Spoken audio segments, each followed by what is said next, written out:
Hey, welcome to Outdoor Quest TV. I'm Vanessa Harrop. Now, many of you may have noticed that over the last few years, we've been wearing Stoney Creek clothing exclusively. We discovered Stoney Creek back a few years ago hunting in New Zealand, and we were not only blown away by their quality and their value, but also by their innovations. Take, for instance, this binocular pocket. It's in most of their jackets, and you don't have to wear a harness. You just put the binos in there and walk away, pull them out when you need them. The great thing about Stoney Creek, though, is that they double purpose things. So I can take my mountain house while it's hydrating, stuff it into the pocket,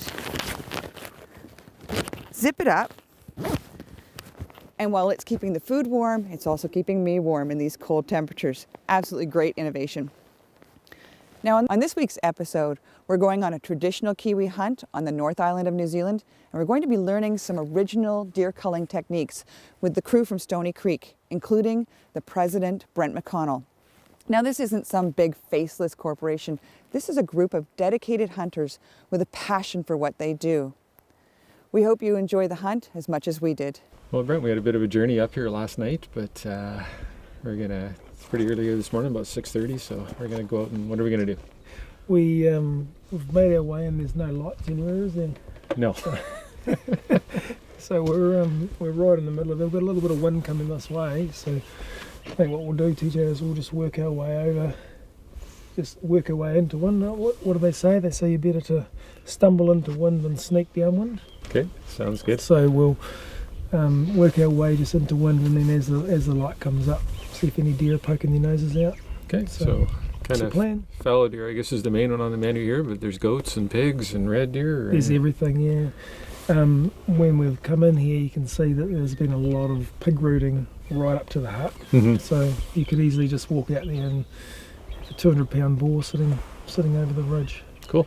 Well, so just get into them. Let's go for a walk. Let's do it.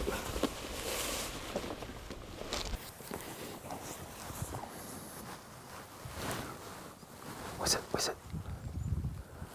Oh, I was trying to get him.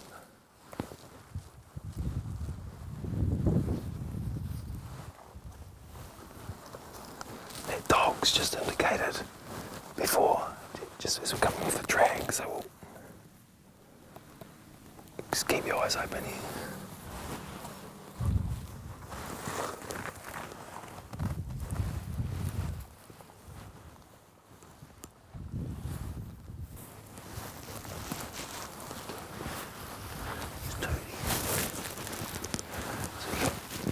Looks like two little bucks, little spikers. I'll have a quick look and give you an idea of what distance they are, but just over the top of that little gorse bush on across the valley, okay? Just grazing with their heads down.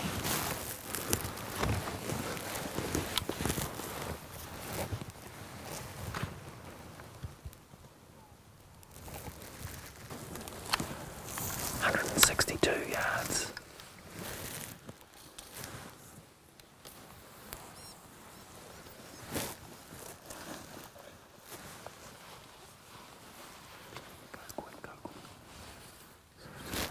So just body crawl up to that. See that little bit of gorse? Yeah. Spiky? If you're up to the left of it, okay, straight across, you'll see them, okay? But just body crawl, because remember there could be others in the bush just around it. Okay. I'll stay back, because I don't want to ruin the opportunity. Okay. Just be real, stay real low.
Outdoor Quest TV is brought to you by Hornady, accurate, deadly, dependable. Zeiss, we make it visible. Defense Aerosols, bear spray, for when your life depends on it. Closed captioning brought to you by BOWTECH. Discover the world's greatest bows, including the all-new Realm, BOWTECH's newest smart bow. Well done. First bud in New Zealand. Thank you so much. Well done. So the last part of the Kiwi story, tradition, Okay. yeah, so we're trying to stick to the more traditional type hunting for this part, and it's called Pikau style, Okay. which is basically a backpack, Made out of. but it's a deer. Okay. And so quite often, because as you've seen, we've come a long way in, so what happens is that you can, to get your meat out, because obviously we like to take everything as much as we can, you carry it out. That's a beautiful little deer. So don't go too much, just nip that there without catching the stomach. Nice. So if you cut in here, what you tend to do is you cut in there, your knife's quite a bit shorter, but if you cut in there and you go in there like that on a 45, that'll bleed them normally. And you've obviously got your trachea and your wisdom.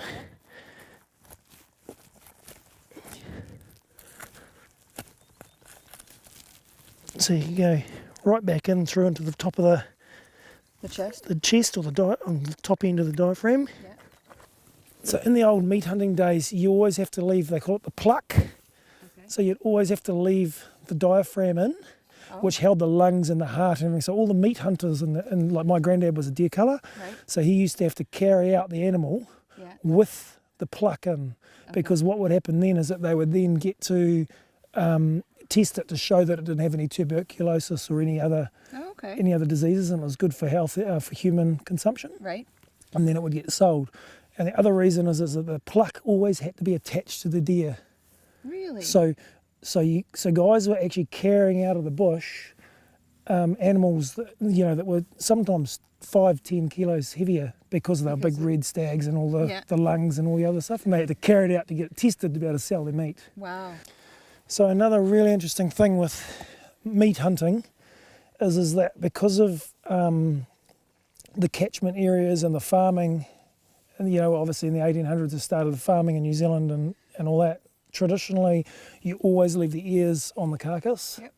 So you cut through here and down here, because we'll take the head off. Okay. Okay.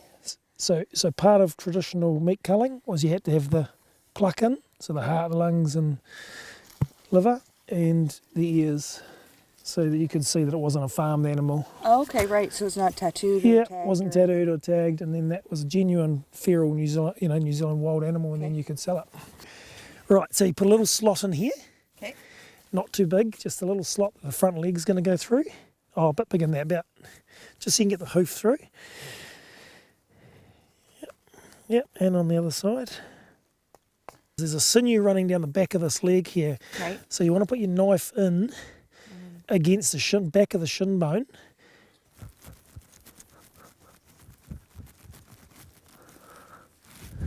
Yep, so that's it there. Okay, I see. Right. See that? And then you cut the front of the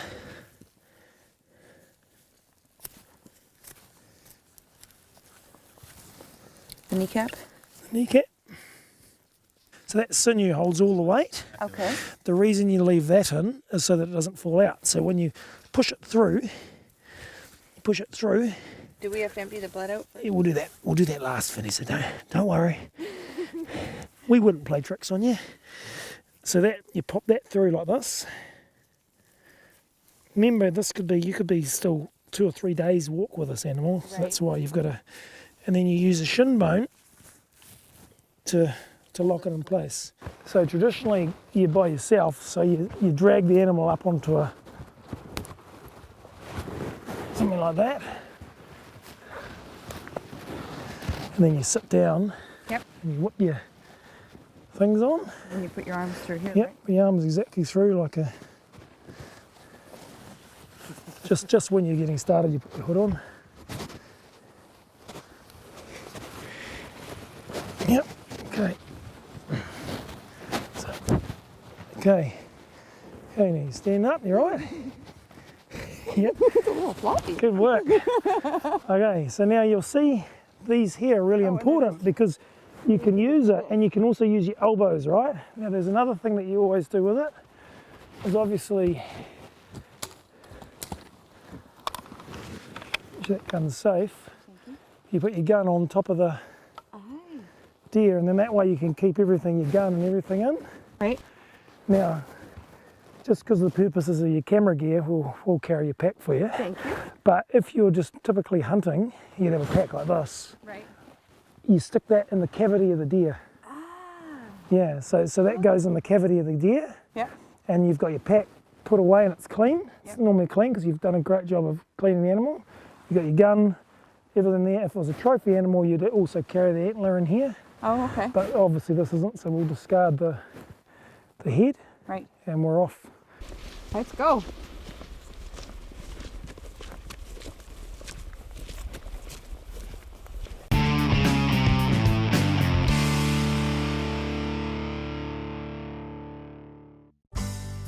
Outdoor Quest TV is brought to you by Stoney Creek Hunting Gear. It's in the blood.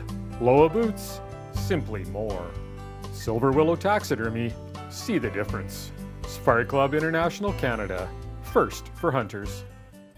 So pretty amazing day so far, Brent, and the weather's held out, but you were saying last week you had almost 7 inches of rain here in a couple hours? Yeah, we did. We had a huge amount of rain in a very short space of time, so... Well, what that kind of leads back to is Kiwis, no hunting clothing. I mean, you guys face some of the most extreme conditions in the world, and I know when Vanessa and I were here 2 years ago hunting with Gerald Flirty, we were introduced to Stoney Creek clothing and just loved what we saw, so we ended up buying some, and kind of since then have developed a relationship with you. And tell us a little bit about your company. I mean, when you pull down Stoney Creek to the smallest thing, we're all about maximising your experience. So we want to be able to purpose build a product for whatever application it is that you're going to use it, and really understand what that is going to be used for, and think about all the different things that that hunter will need to make their experience the best that it can be. Yeah, well, I know when we looked at the clothing, like we saw some shortfalls in what was available in North America, and kind of looked at your clothing and went, holy, like, this is really well suited for North America as well. And yeah, it's pretty exciting. We totally believe that our products can perform in North America as well as what they can in New Zealand. Yeah, I guarantee you they can, because we've been using them hard for a couple of years. And no, it's amazing clothing. But I like it. Sometimes you hear about a big corporation and you think it's this big faceless, nameless corporation. But I mean, you're a guy who just loves to hunt and fish, aren't you? Yeah, we're just mad on it. And I think Stoney Creek, as long as I'm always involved, will be an approachable company, an approachable brand. And we've got people that are extremely passionate about what we do. We have some amazing discussions around what's right and what's wrong, and we test it, and we love testing it ourselves, as well as we've got a great wider team like yourselves that are testing products all around the world. So we're all passionate people when it comes to outdoors. Well, and that's the truth. And I mean, where else can you just kind of show up on the owner's doorstep and he drops everything and we go fallow deer hunting. So that's been pretty amazing. But, I have to say it's, we're covered in mud and dirt and everything today. So we're not maybe representing your clothes. No. Maybe this is the way they should be represented. Yeah, but that's what we do, Like, it's not always textbook. Yeah. And the weather's not always textbook, and we've got to think about that. Yeah. So we've got to have products that can be adaptable, and we're not all the same either. So as people, we're all different, and we do different things, and so it's about us trying to understand how we can accommodate all of that to have a great experience. When you make it so easy for people to order, I mean, I know like a lot of our friends and people we know have ordered clothing from you.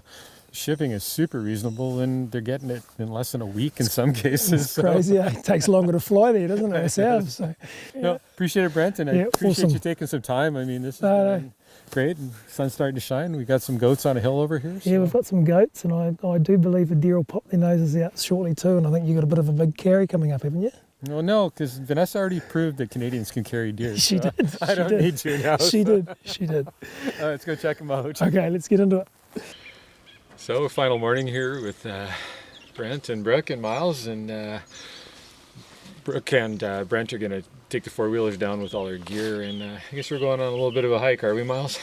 Yeah, well, I'm not quite sure if we've got the good job or the bad job, but we've made a good mess in there, so I think we're heading in the right direction. So we're going to do this, the track kind of goes all the way around and out, so the first part we're going to probably be looking for fallow deer, and then there's a big slope over there we saw a bunch of goats on yesterday, and I think Vanessa still has her heart set on a goat, so I've got the rifle till we get to the goat mountain, and then I guess Vanessa gets it and I'll get the camera.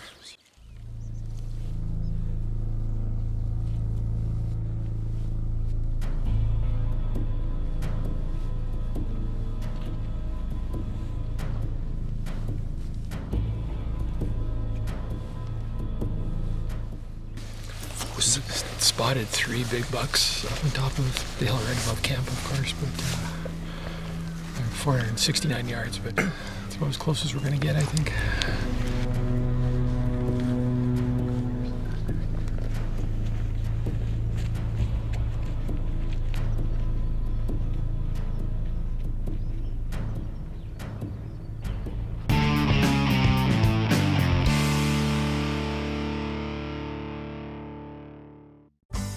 Outdoor Quest TV is brought to you by Alberta Outdoorsman Magazine, Alberta's only hunting, fishing, and trapping magazine.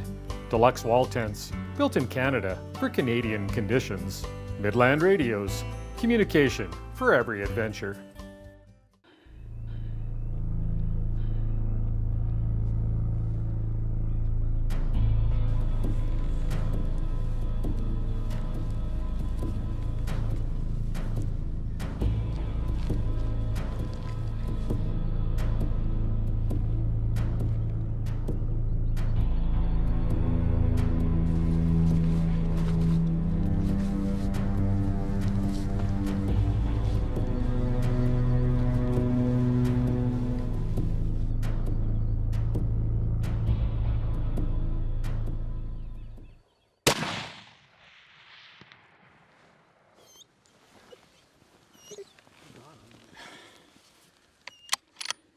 Yeah, in the head. Long shot.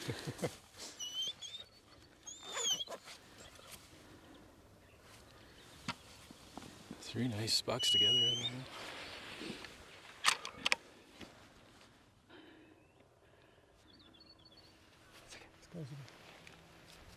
Okay, I'm on.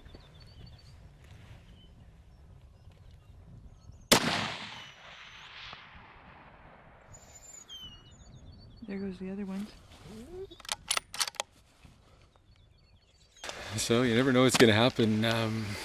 We're just hunting the traditional Kiwi way here. These aren't big trophy hunts or anything like this. This is strictly meat hunting, and we saw Vanessa shot a nice spiker yesterday, and we packed it out, or she packed it out. Use the royal we there. She packed it out all by herself the traditional Kiwi way. So yeah, so we've spotted 3 really good bucks up top the hill there, and couldn't get any closer than 438 yards. So shot one, I'm pretty sure it was a solid hit, and then another one came out, and these guys need some more meat, so I took a shot at him too, and I think I got him as well, so we might be busy today. So we picked up blood right away on the top, and you can see there's just oodles and oodles of blood here. He's just pouring it out, and Sika's just been following the blood, and we got a dead fallow deer just down at the bottom here. Of course, he ran into the nastiest brambles he could, but we'll go down there and take a look at him, and maybe Vanessa can carry him out of here for me. She has practice. Come on down. Well, Miles, that was well spotted. It always pays to look behind, doesn't it? Right place, right time.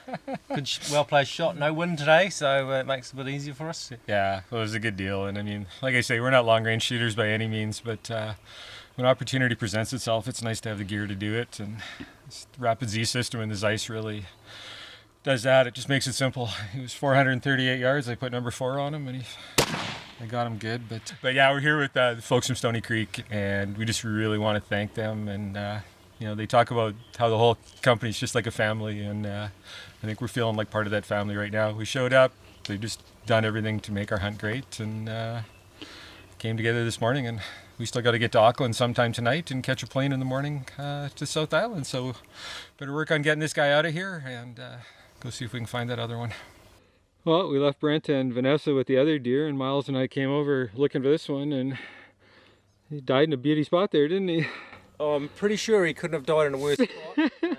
This course here is pretty nasty, and he is right in the middle of it. But hopefully I can reach through and grab a leg, and we'll drag it to the top. But another good shot.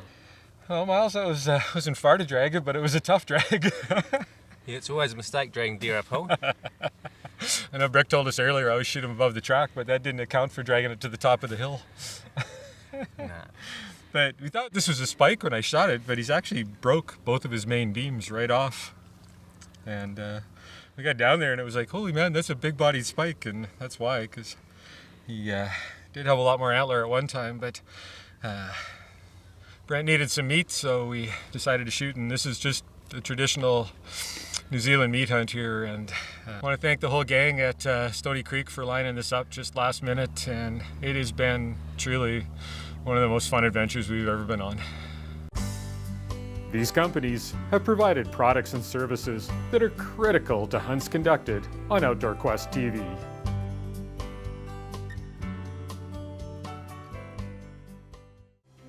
Check us out online at outdoorquesttv.com. And don't forget to follow us on Facebook and Twitter.